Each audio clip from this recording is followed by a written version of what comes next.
Hello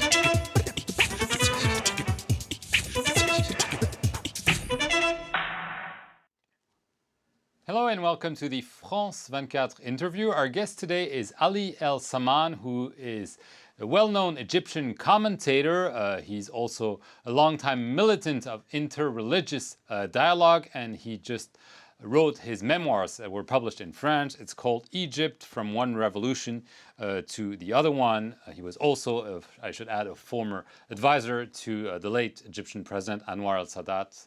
Welcome to the France 24 interview. Thank you. I want to begin with what's happening now in Egypt, very quickly unfolding situation. Again, the main square in Cairo, the Tahrir Square, has been rid by violence. Some people are wondering if the revolution that took place in January is being hijacked right now. What is your feeling? The revolution is hijacked, that's sure. Who is hijacking the revolution?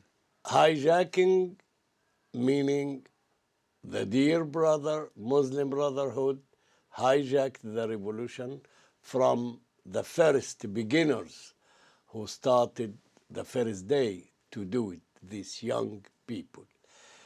And if they hijacked, because they are the organized force since since the 30s, that they are on the ground. But if you ask me if the army is encouraging, I can say to you surely no. Is encouraging what? Can you encouraging that the Muslim Brotherhood take their place and to have the majority or to have a big part in the game. The problem now is that the revolutionary groups are very divided, and it was impossible to group them together to be a power in front of the competition of Muslim Brotherhood. But can you just explain? Today, it seems a lot of young people are demanding that the military, who are supposed to be a transitional power, go away from power immediately. And it doesn't seem the issue is the Muslim Brotherhood. Why do you think this is the real issue? I want to say something which shall surely surprise you. Please. I don't agree at all about the idea that the army want the power and to continue at all. They want to continue with the plan which was decided since the first day. Parliamentary elections, the constitution, the election of the president, and to leave. But believe me, if you go to the silent majority, nobody wants that the army leave early, because you see, like in the picture, that the situation is far than to be calm, than to be stable. If you leave the situation as it is, meaning that the troublemakers shall have their place, they shall disturb more and more and more. So this army must stay until the election is done, situation is done, then he give the power to. If you ask me my personal point of view, and that is very important for me at least, that the army before leaving, if possible, that there is something in the constitution to say the army, like in Turkey, can protect in the future l'état laïque. You translate it in English. The secular yes. state. But meaning that if the Muslim Brotherhood come and take the majority, they must know in advance the rules of the game.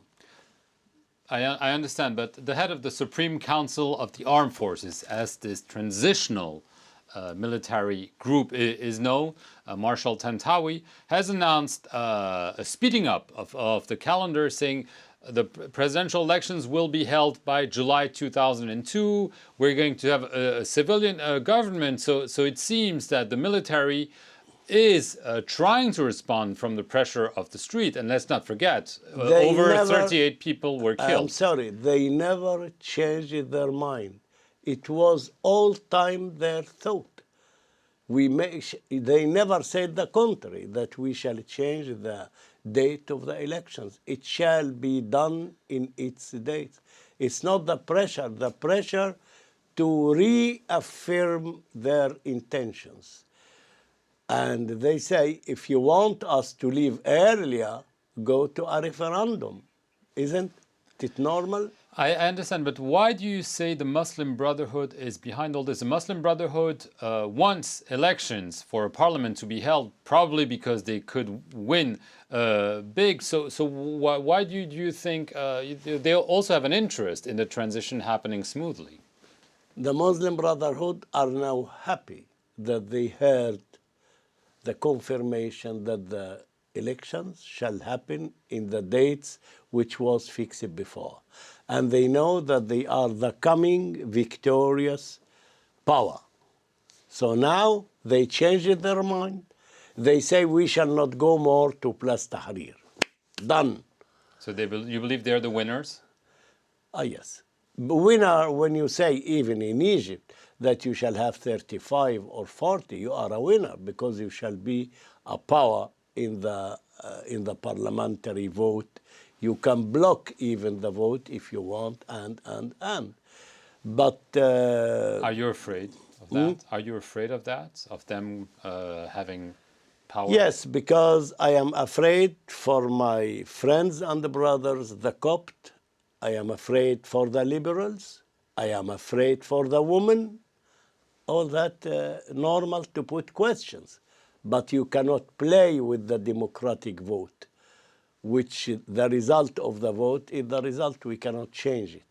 But at least that was my personal thought. I announced it 10 times at the television to say, please, the army, before leaving, to secure the country by 3 lines in the Constitution, that the army had the right in the future, after giving the power to the civil, to come on the ground to say no if the secular principle is touched, or the democracy or the liberty. But don't you fear that this is an open door to military coups in the future? Absolutely not. Because this is what happened in Turkey many times. Yes, yes. The future of the country is important. That is the only guarantee to give to the Muslim Brotherhood to know, as I say to you, the rules of the game. You can have an important majority or an important figure, but you know that if you one day make an attack against the principle of the secular system, that there can be a danger. If also one day you can attack the principle of the democracy in general, the liberty that there can be. And the others whom I said to you, Copt, women, liberals, when they see this text in the new constitution, they shall feel comfortable.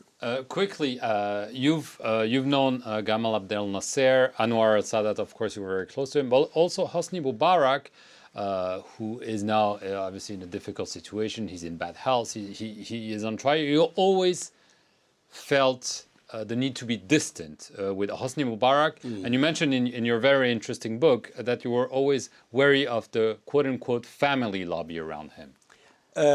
I was in good relation with him when he was vice president of the Republic. Once he was president, it was fully different. And effectively, it is real that one day, hearing every day that the son shall be the president, we are preparing the country to be a monarchic, as we say. If it is monarchic, the English, yes, but it shall not be. So I was anxious, and I asked my dear friend, and I know what I am saying, he was a dear friend, Omar Suleiman. Who was the head of intelligence services. Yes, the head of the intelligence, who became later vice president of the Republic. I was asking him 2 questions. Why President Mubarak hadn't accepted the demand of all the wise people in Egypt during 4 years? Bring Omar Suleiman, vice president of the Republic. He said to me, Ali, if you can be discreet, I can give you the reason. There is something in our system of life in Egypt which is called family establishment. He even said it in English. I don't know if it is to make it more clear or not. So that was a reality which played a big role since the first day of the revolution until the last day before letting the power. And because Gamal Mubarak, it appeared effectively that he was the real power behind his father because his health was suffering. So Just quickly, the last question. Do you think Mubarak bears responsibility for many of Egypt's failings today? yes, his responsibility on two levels. First, that he accepted to change the constitution to make his own election for the perpetuity, to be repeated.